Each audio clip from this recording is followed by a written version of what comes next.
Welcome to the Ashraf Garda Show. So let's talk about the business really of football or soccer on the one hand, and the money generated around it. So we know about who wins league titles, but there's a different sort of league title at play in terms of the money title. Let's find out more about it with Declan Ahern, who's the valuation director at Brand Finance, and they're based in the UK. Declan, great chatting to you. Welcome to the Marketing War Show on the Ashraf Garda Show. Thank you. Now, of course, as a football fan myself, I'm fascinated in the league titles part, but this is a different sort of money table. Perhaps just let's start with the evaluation. I mean, what goes into it? Why does it matter? Then we'll talk about the current league table. Sure. What brands have done for the last 15 years is value the brand or the intangible asset and trademark, if you will, of the most valuable football clubs in the world. So like I mentioned, we are now in our 15th edition, and this is very much a financial asset valuation of the trademark and associated IP with these hugely valuable clubs. Essentially, what we are doing is taking a range of financial metrics, so the three key earning streams for each of these clubs being matchday revenue, broadcasting revenue, and commercial revenue from sponsorships.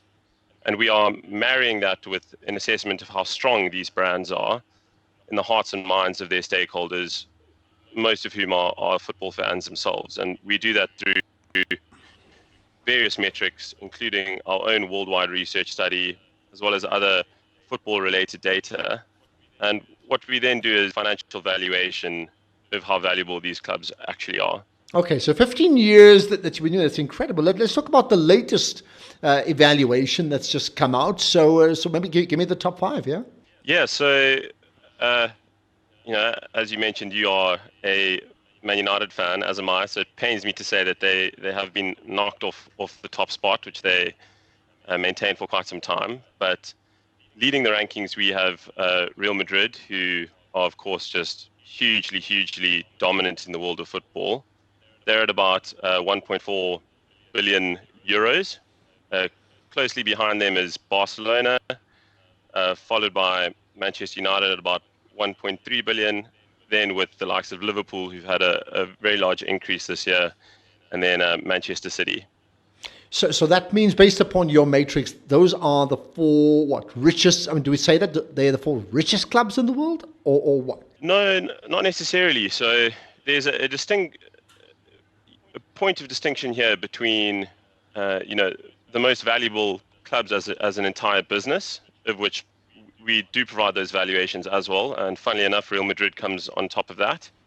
But we are really interested in brands as assets on a standalone basis. So, if Manchester United were to sell their brand, for example, to another business, and they would, put it on merchandising, license it to other companies, for example, that is actually what we are valuing. So we're not valuing every asset within the football club, not the stadium, the player contracts, etc.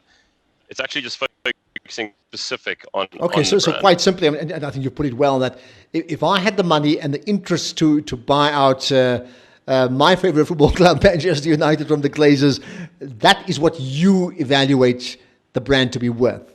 Yeah. You wouldn't be able to purchase all the assets that come with the business. So, for example, we value just the brand, Manchester United, at about 1.3 billion euros. But if you can take into account all of the other assets that the club owns, so Old Trafford, for example, all of the player contracts, all the other assets that they include on their balance sheet, that value comes up substantially higher. So that's at about 3.5 billion euros. Okay, that changes things considerably. Why does the way you've evaluated it, where it's based on revenues and some huge sentimental value, why does that matter to someone who looks at this particular money table? Yes, so it's a great question, and fundamentally, all organizations first and foremost are led by brands, and it is strong brands that drive businesses forward. And for a football club, it's kind of two aspects. The first is on-field performance, which as football fans we know is extremely important. But I think people need to remember that fundamentally these football clubs are branded businesses, and investing in their brands to grow their revenue streams, to increase the commercial viability of their revenue streams, attract sponsors, improve broadcasting revenues, attract fans to the stadiums. That is all around the reputation of the team and fundamentally the strength of the brand. So the stronger the brand is, the higher the revenue earnings capability for each of these brands, the more they can invest in their squads, the more likely they are to be successful on the field. And that becomes a self-perpetuating cycle, because the more successful you are on the field, the more sponsors you can attract, the more broadcasting revenue you can earn, and it goes on. Because I mean, the number of the names you've given me, yeah, they very much linked to success overall. Real Madrid, in order, Real Madrid, Barcelona, then Man United, and then Liverpool's increases.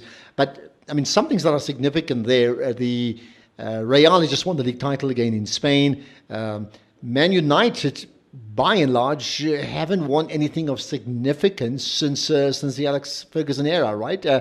How then do you explain, relative to other clubs, that their brand value is still so incredibly high?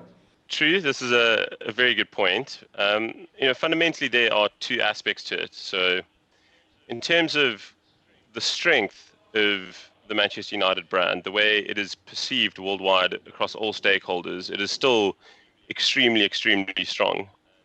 And to a large extent, that is built on the historical success from, say, the Sir Alex Ferguson era and before. But in more modern times, Manchester United as a commercial entity are extremely, extremely successful. So they make about 750 million euros of revenue each year. In terms of the ability to generate commercial revenue, they're about the fourth highest earning club in the world.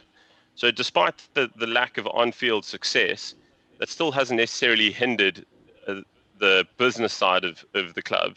And if you walk any corners of the earth, you are bound to see somewhat United shirt.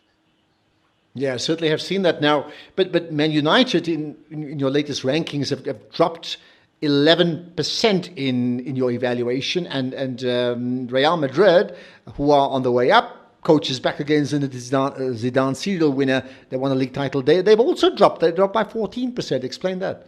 Yeah, so what we've seen this year is quite a significant drop in the value of the overall table for the first time in 15 years, actually.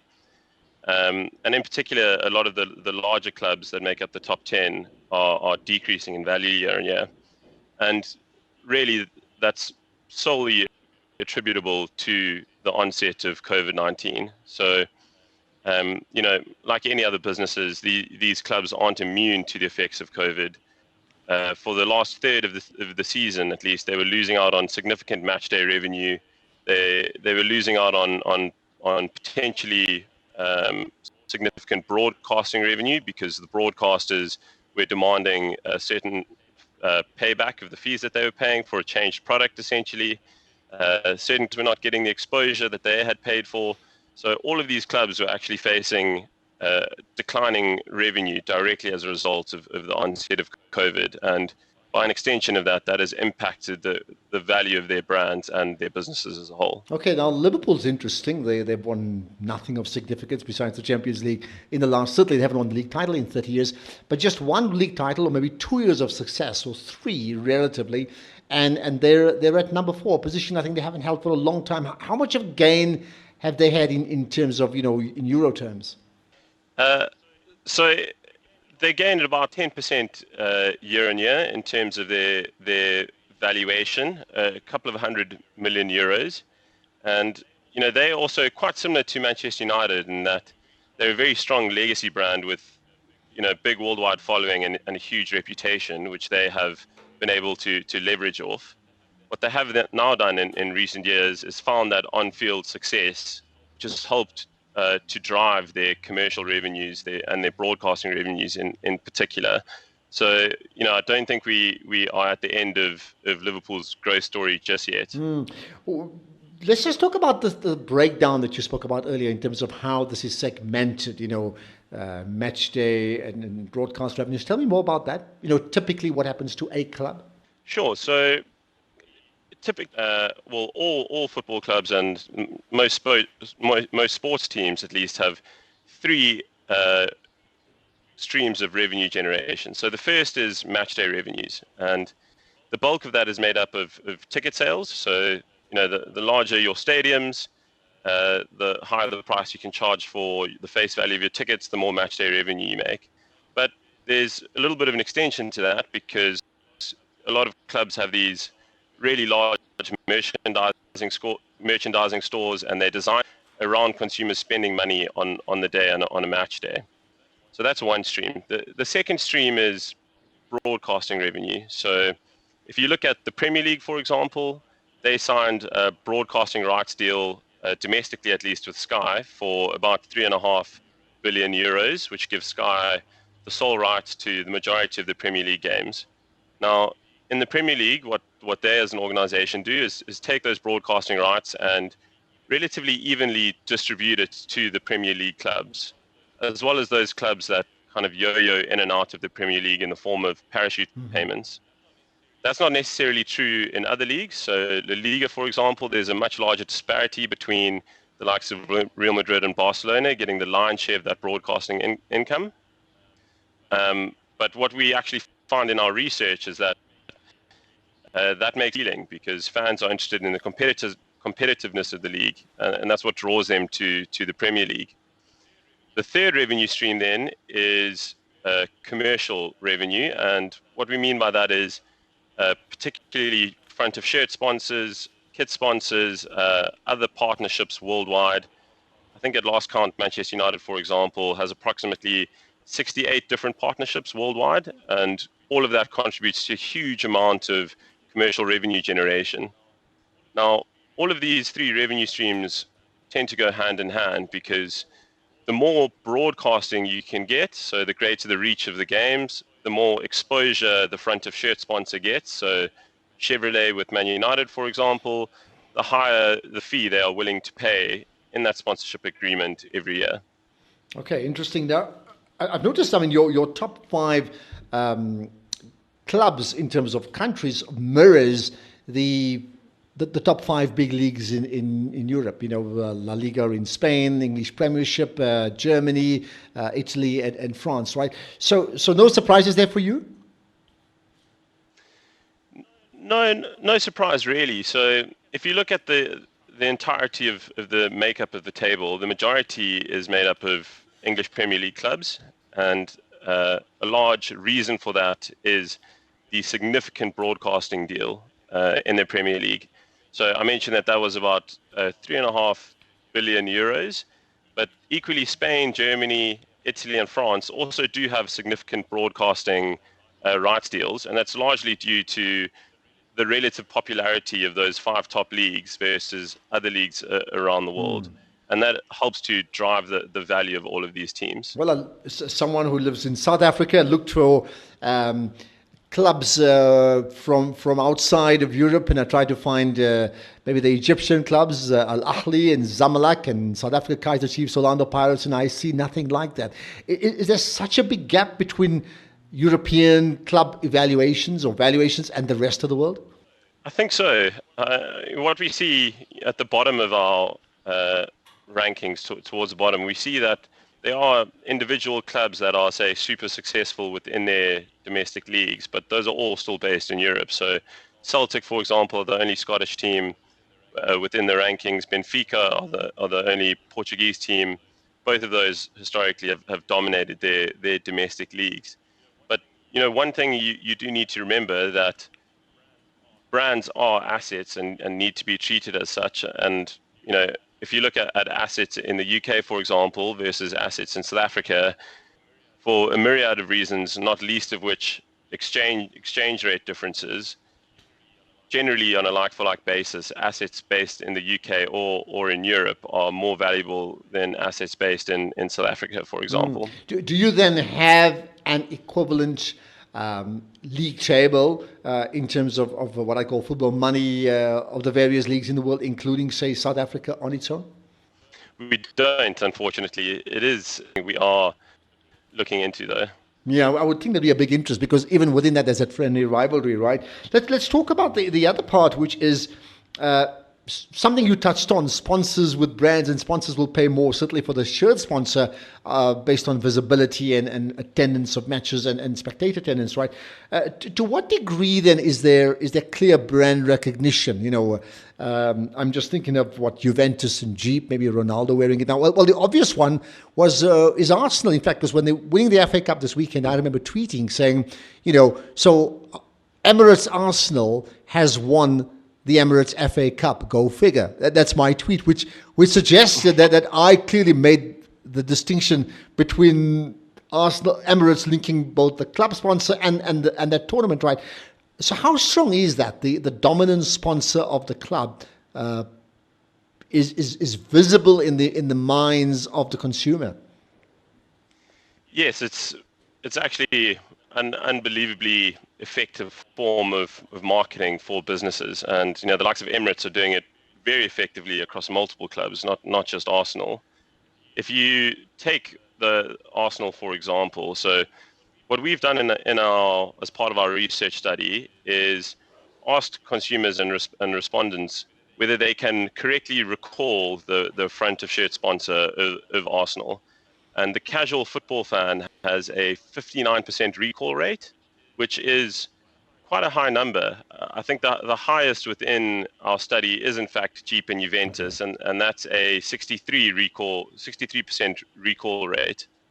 But what you can then do is take that a step further, and we do this across a range of KPIs. So, for example, because people can correctly recall Jeep as the front of shirt sponsor for Juventus, they then have higher emotional associations to Jeep as a brand because of their love for Juventus. This then makes them more likely to buy a Jeep vehicle, for example. So these actual returns on the investment that Jeep is spending is very much measurable and calculable in terms of a monetary format.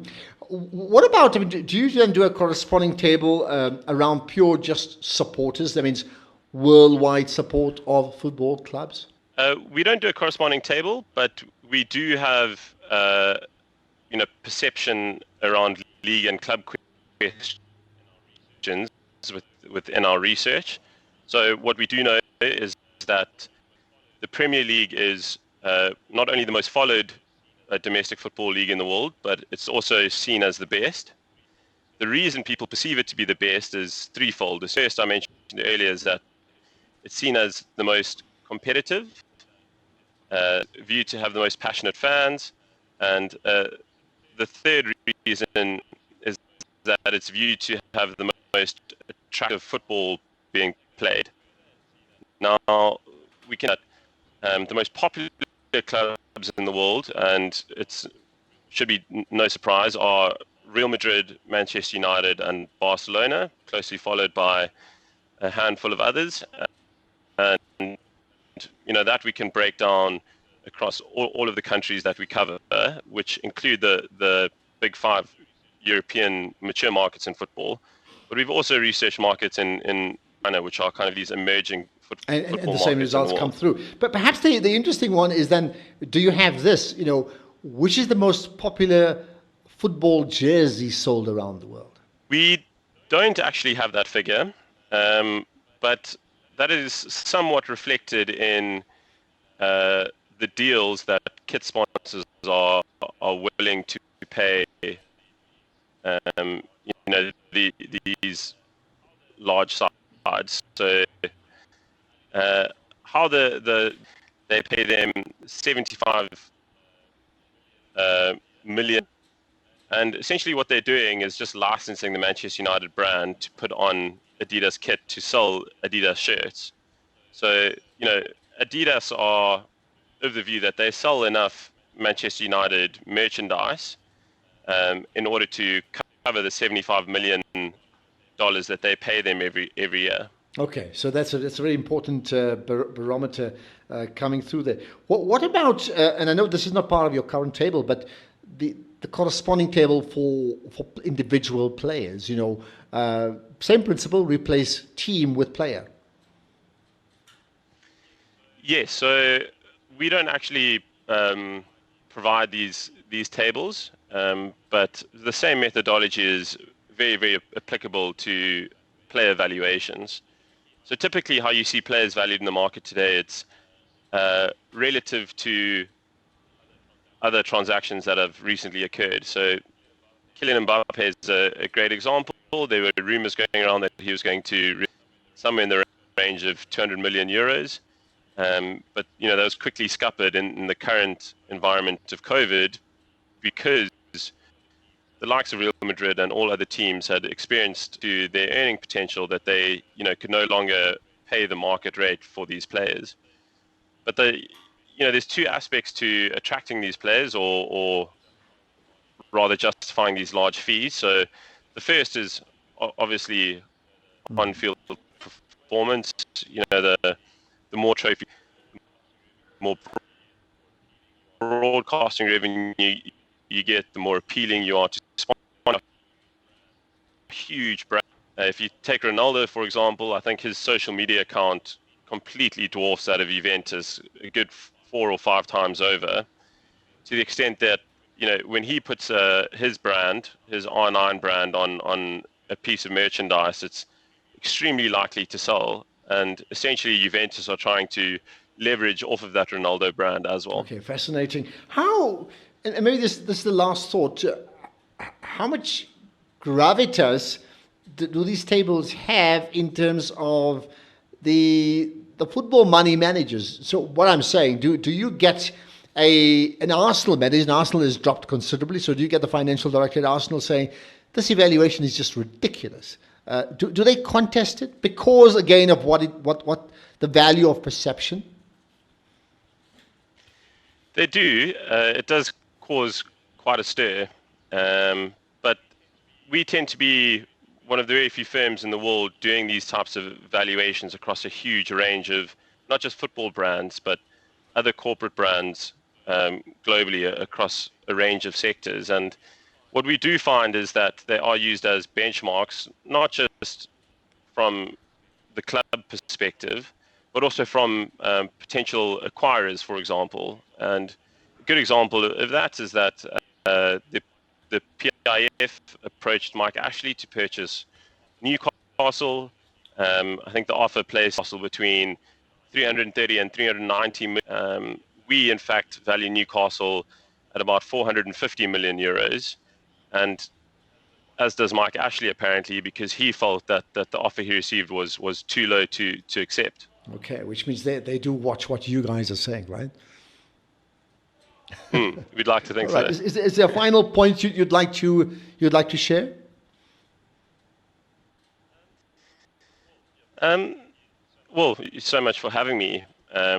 But secondly, I think that myself included, as a football fan, it is very, very difficult to remember that these football clubs are more often than not, first and foremost, actual businesses. And in order for your club to be successful on the field, it is quite important that these businesses are run effectively and profitably, because those profits can then be reinvested back into the club to create on-field success.